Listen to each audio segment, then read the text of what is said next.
There we go. Welcome, We're live. disembodied walking hands, to Geek Salad's retro movie review from the Geek Salad podcast. I'm Andy. And I'm Mike. And tonight we are talking all about the 1991 Halloween classic, The Addams Family. Starring Raul Julia and Angelica Houston. And it also... but this is what she's most known for, Christina Ricci.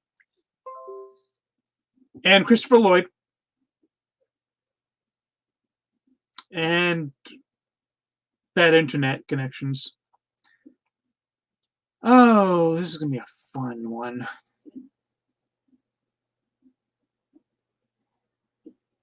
Okay. So, yeah.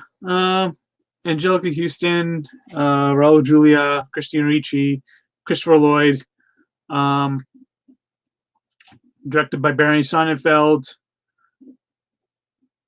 I hope he's coming back because he's a lot better at this than I am. But yeah, so and based on the was it Charles Addams comic strips? There we go. Hey, I'm back.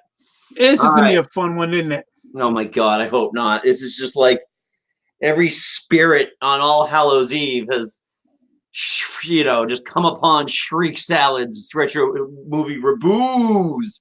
Indeed. And, yeah. So where did you actually do anything off?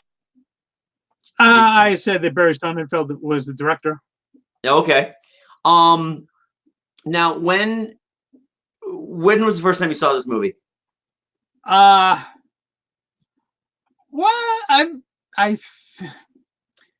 I mean, definitely, for sure, I saw it about 2-3 days ago. Same here. But I'm not 100% certain if that's the first time I've ever seen it, because I recognize a lot of the movie, but not all of it. So I think I might have seen bits and pieces of it before, but not the whole thing all at once. And we just lost Andy again. Ooh, yeah, this is going to be a real fun time. I wonder if you'd better have better internet upstairs. He's in the basement right now. But anyway, so yeah, it came out in 1991, followed in 1993 by the far more critically applauded Addams Family Values. Thing is, though, Addams Family, the 1991, it had a budget of like 40 million, made like 150 million or so. So it did very well. Addams Family Values had a budget of about 47 million, made about 48 million in box office. So it didn't do very well at all.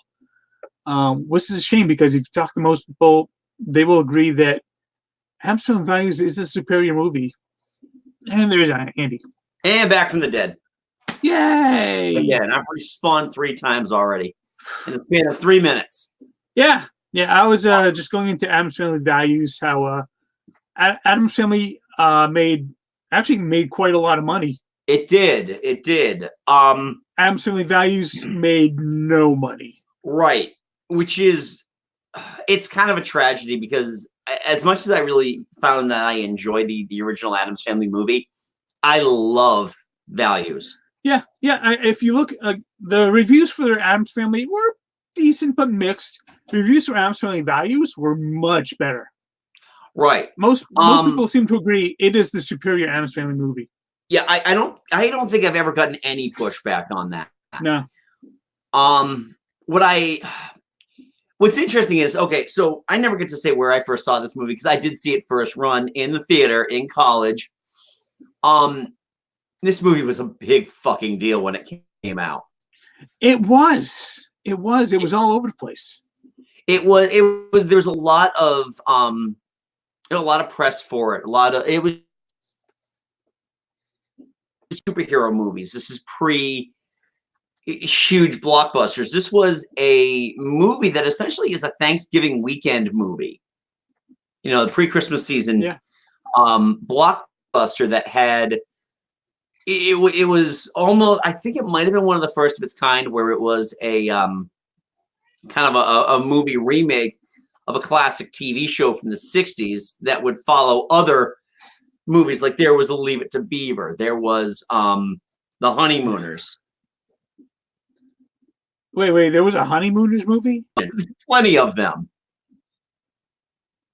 I don't remember a Honeymooners movie. Okay, well, that came out in the early aughts, and I believe it maybe was Cedric the Entertainer and Mike Epps. It wasn't very good. Yeah, I can imagine. Right. But the Addams Family did it well. They definitely had the money and they had the talent to make it look good. Yeah. And actually Barry Sonnenfeld, his style of directing matches actually very, very well with the Addams Family. I agree. Now, reading in some trivia on this was originally offered to Tim Burton. And interestingly enough, Carolyn Thompson, who was one of the people that used to write a lot for Tim Burton, actually is one of the co-writers of this one. I could see Tim Burton taking this one, actually. That would have been really interesting, I think. Honestly, I'm kind of glad he didn't. Because I'm fairly certain this because he was working on Batman Returns at the time. And Mark Shayman job of sound. Yes, he does. The overall movie, in my opinion, is solely rooted in how amazing Raul Julia and Angelica Houston are in this movie. I would say absolutely with Raul Julia. Angelica Houston, I thought she was a fantastic Morticia. My biggest issue is that I think unless it was Raul Julia or Christopher Lloyd in this movie, the other characters are criminally underused. Even Morticia. All right, see, I don't agree with Morticia, primarily because you got to take yourself back to 1991. Angelica Houston was an Academy Award winning actress, a very serious actress. And it was really kind of odd to see her. This is understated, but she's in more than 50% of this movie. But she doesn't really do and the much. scenes that she has with, well, a lot of that just has to be that she's always the quiet one, whereas Gomez is the extrovert. And that was the same thing with the television show as well. Morticia was always very much like Wednesday, very just quiet, soft-spoken, very monotone, and almost like floats when she moves. If you watch her in this movie, she almost is like you don't see her feet move. You see, just her floating on air. Well, yeah, don't get me wrong. I love Angelica Houston in this one. She's amazing. I just think I liked her more. I thought she had more to do in the sequel. This one, she's an important part of the story. And I agree with that. They also did some. I think she was an important part of this. They did some really. But yeah. Mm-hmm. They did some really cool lighting effects with her in the second movie, in terms of just giving her like the light in the eyes, and everything else is very soft focus and very like she gets silhouettes for her lighting and every one of her close-ups. Raul Julia is the star of this thing, though. He is just so awesome. Yeah. In this movie, and I forgot when I went back to rewatch it, I'd forgotten just how great he really is in this. Oh, when he pulls on the full, when he's doing the full Gomez, he is Gomez. He embodies that role completely. Exactly. He's so good, and it's just he's so much fun to watch, especially when he's taunting Dan Hedaya's accountant character. And what's great though is when you watch him like starting to lose his mind over Fester. And he's like, they've got him with that great close-up when he's doing the thing with the trains. Oh yeah. By the way, director cameo, Barry Sonnenfeld is the man in Yes. the train. Oh yeah, I noticed that one. Yeah, that was really it's just so funny. And then when he just like he's lost everything and he's just kind of given up because Fester now has the house and he's just sitting in the motel room watching Sally Jesse Raphael. When he calls in, she's like, "Please stop calling Mr. Addams." He's just so wonderful in this. And I don't know in IMDb that this was his favorite role because it's the role that children remembered him for. And they said it always brought a smile to his face when they called him Gomez. Because like he played a lot of dark characters in his illustrious career. And it was so nice to have that. Unfortunately, he finished off his career with M. Bison from the Street Fighter movie. Yeah, we don't mention that one. No, we don't. We don't. Christopher Lloyd is Fester in this movie, and serviceable. He's the character of Fester in these movies has never been my favorite character in these movies. No, I'm in both this one and Addams Values. They make Fester as like one of the key plot. He is the key plot point of both movies. And I mean, if you go back to the original TV series, Fester is a minor character. He's there, but he's always in the background. He's fun, but he's not. He drives the action in all of these. And I don't get that because I've never. I wanted to see. I want to see Gomez and Morticia and Wednesday and Pugsley. I didn't want to see the Gomez and Fester show, which is kind of what I got. Right. It's interesting too because I guess in the TV show, Fester was Morticia's brother, not Gomez's brother, and Grandmama was actually Gomez's mother. So, and they kind of flip that in these movies. It's just like I feel like Christopher Lloyd is the closest thing to stunt casting this movie did. Because I mean, at this point, he's Doc Towns. He's a Judge Doom. Yeah, so he's been. And Christopher Lloyd he is probably the biggest actor in this, just like most well-known actor in this. But I think they kind of use that as an excuse to make Fester the linchpin, and I question that. Yeah. I mean, not that the stories themselves were terrible, but a lot of like the little side bits in these in this movie especially are some of my favorite parts of the movie.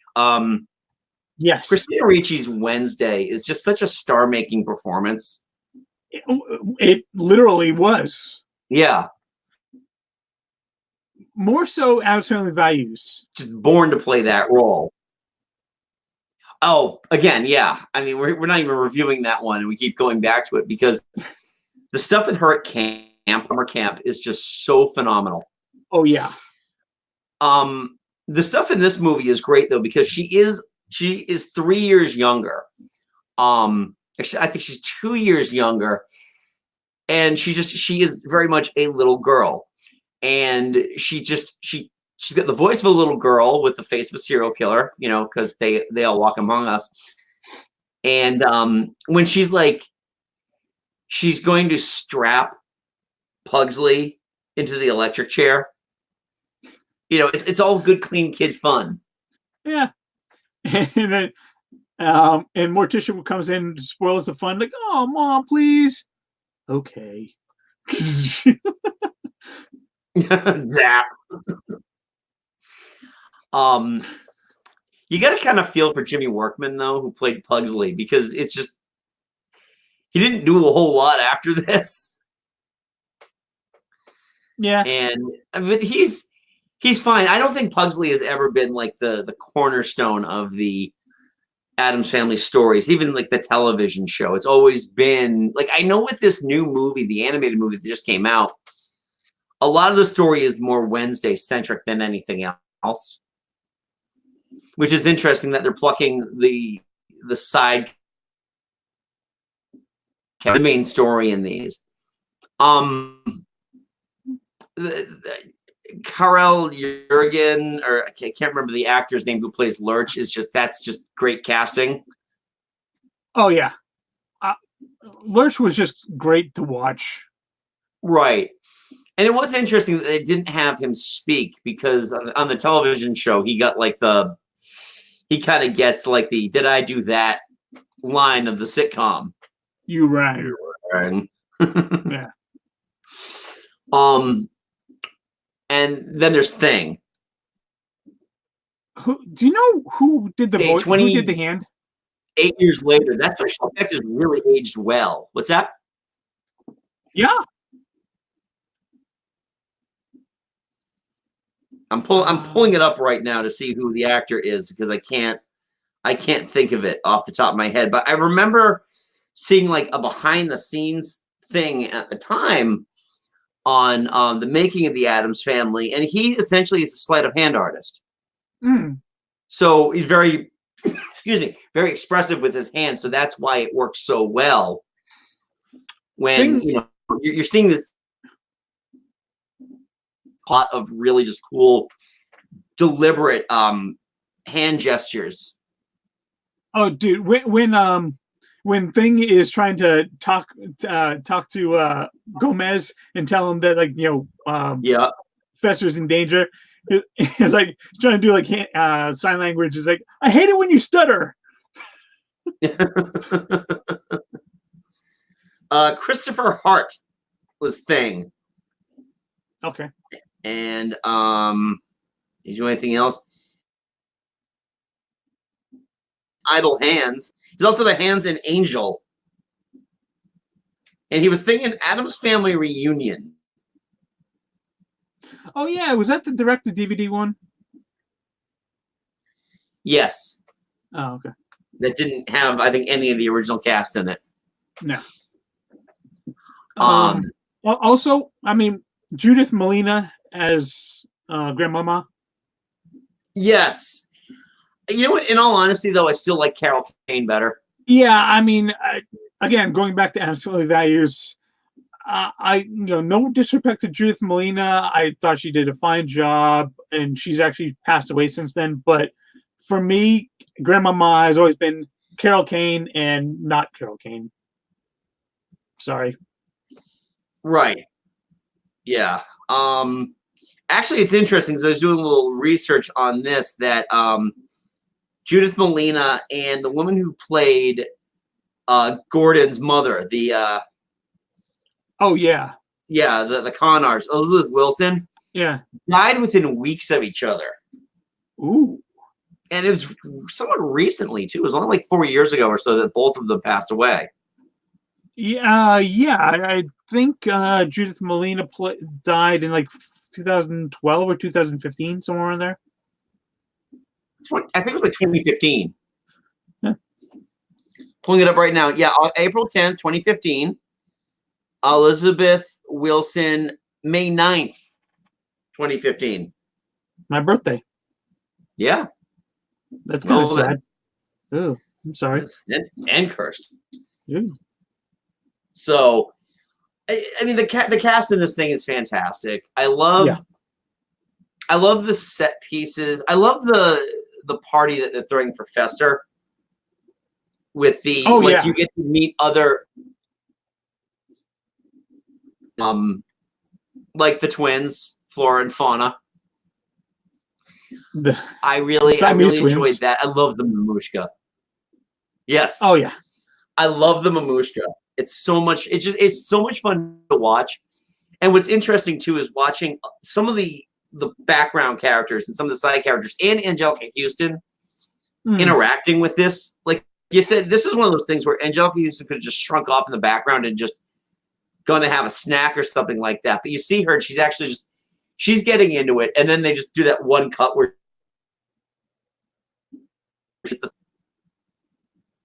oh yes. Yeah. So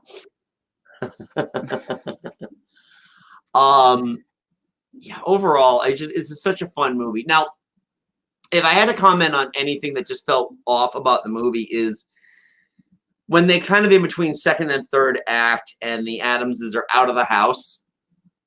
That is when all the corporate sponsorship reared its ugly head in this movie. Yeah. Yeah. Between that being said, though, I do really enjoy that scene because it was more centered on the family, the core family. And I think that's always when the movies have been the strongest. Exactly. Tombstone Pizza ad, right into FedEx, right into a cereal ad. There was like all this corporate synergy, and it's all in a 10-minute span of the movie. Like they left it completely alone. Now they're out in the outside world. Here's all the corporatism. Here's all the ad revenue that we were like selling. So in 1991, I'm watching TV. Here's a FedEx ad, and see the Addams Family in theaters, November, whatever. And the girl that tries to sell on Wednesday in Pugsley some Girl Scout cookies. Yes, you see here in Addams Family Values. Yep, she's the little princess in the Addams Family Values, the blonde. Yep. It is great. There's a lot of fun little lines in there. I do think Barry Sonnenfeld is a great director for this one because he always feels like kind of more like the Nickelodeon version of Tim Burton. The Are You Afraid of the Dark, Goosebumps to Tim Burton's like Twilight Zone and Tales from the Crypt. Yeah. He also, some of his better work has always been something that kind of felt like it was attempting to be a Tim Burton joint, if you will, because he also did the first two Men in Black movies. Yeah. One good, one... one good, one forgettable. Yeah. You see him direct non-fantastic movies, because I remember there was another movie that had come out a little after, or maybe during Addams Family Values, and it was just like a romantic comedy, and it just was like, to me, it just felt weird and completely out of his wheelhouse. That would have been something that he would have done. Yeah. He always seems to like to do the family friendly kind of off kilter, slightly kooky, if you will, stories. The altogether ooky stories, Right. Oh, it was For Love of or Money with Michael J. Fox. That was 1993. But he also did Get Shorty, which is a great movie that people forget is a great movie. And he also did Wild Wild West. Which is not a great movie. No, it is not. At all. But it does have that giant spider. John Waters is happy now. So anyway, that is Addams Family. Do you have any other thoughts, Mike, that you want to impress upon us? No, I thought it was a good, fun movie. It's not one I would feel the need to watch year after year. Addams Family Values, maybe. Addams Family is like, yeah, sure. If it's on, I'll sit and watch it, and it's fun, fine family movie. But it's just, I've seen better. I will say, it felt right watching this movie at Halloween, though. This movie wasn't a Halloween. So let me pull that up too while I'm nose deep in my phone here. Addams Family was released November 22nd, 1991. November 22nd. Okay, so yeah, this is a Thanksgiving release, which is interesting because I think for a lot of people has become a Halloween staple. I would definitely put this as a Halloween movie. It definitely fits in the Halloween movie wheelhouse. Right, exactly. So maybe next values we can harness instead of just continually alluding to it. And then we can watch Ernest Scared Stupid. Do we have to? Nah. So anyway, that was Addams Family. What did you think about the movie? Did you like it? Did you not like it? Leave a very, very civil comment below. Don't forget to give this video a big thumbs up. Hit the subscribe button so you can remain notified whenever Geek Salad releases new. Mike and I are also the hosts of a little podcast called Geek Salad, which is available at geeksalad.podbean.com. You can also check us out on the following apps: the Podbean app, Stitcher, Spotify, iTunes, and Google Music, as well as getting the full audio feed right here on the YouTube channel. You can also follow us on Twitter at Geek Salad Radio and on Facebook at Geek Salad Podcast. I think I got them all. Yes. We forgot to mention the Addams Family rap. Oh, thank you. Thank you. Okay, so remember all that stuff I just said, because I do want to point out the Addams Family rap. Thank you. You were waving at me the entire time, and I was staring at the camera, weren't you? And I like see Mike's hand is like doing this, and I'm like, okay, maybe I'm freezing, maybe I'm doing all right. No, yes, you're absolutely right. We do need to talk about the Addams Family rap, a song that has very little to do with the Addams Family and a whole lot to do with how awesome Hammer is. Oh my God. And it plays like a Tracy Jordan from 30 Rock song that's not being played for laughs. Oh my God. When was the last time, like, you listened to this song? When I watched the movie just the other day. Oh my God. That was like the first time in many years I've bothered to listen to that song. There is so much MC Hammer in this movie. I believe he was just going like Hammer at this point, though. He dropped the MC during the. Let me point out also how ironic it is that the album that spelled his downfall was entitled "Too Legit to Quit." Should take your own advice. It was. I remember too, because Hammer was both the musical guest and the guest host of Saturday Night Live to promote Too Legit and the Addams Family. I remember how he one of and he's just like, "Yep, the new album's selling like hotcakes." Well, not really. Yeah, good first week, and then the downward spiral. And I also remember they actually got Christina Ricci and Jimmy Workman to introduce him for the first song. And it was, Christina Ricci going, "Pugsley, do you know what time it is? Supper time? No. Hammer time." After which she probably scrubbed all the filth off of her. Yeah, I would too. Oh my God, that song. Do what they want to do, say what they want to say, live how they want to live. The embarrassment in Raul just having to sit through the video. I hope that they had a very, very large check waiting for them. Yeah, I hope so too. Maybe I'll put it up in the corner over here, and we can you can watch it for yourself, and you can let us know what you think of Addams Family Groove. Yeah. So